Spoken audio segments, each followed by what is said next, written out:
ఏదన్నా సరే బయటకొచ్చి ఏదైనా మాట్లాడాలి, గొంతు పెగల్చాలి అంటే లోపల బిగుసుకుపోయేది, భయం వచ్చేది, గొంతంతా ఉండలు పడిపోయాయి, ఉండలు చుట్టుకుపోయేది.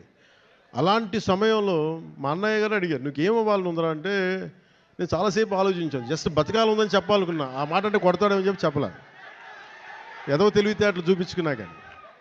కానీ నాకు లోపల ఏముండిందంటే, నాకు ఏ కోరికలు లేవు. నాకు చిన్నప్పటి నుంచి నాకు పెద్ద ఏం కోరికలు లేవు. ఏదో మామూలుగా బతకడం తప్ప ఒక హీరో అవ్వాలనో లేదంటే సాధించాలనో లేదు. కానీ చిన్నప్పటి నుంచి ఉన్న ఒకే ఒక్క మూల లక్షణం ఏంటంటే, అన్యాయం జరిగితే ఎదురుదాడి చేయాలని ఉంటుంది. నాకే జరగక్కర్లేదు, అలాగే సహాయం చేయాలనిపిస్తుంది. ఈ రెండు లక్షణాలు తప్ప సినిమాలు చేద్దామని కానీ డబ్బులు సంపాదించాలని కానీ నాకు ఆలోచన లేదు.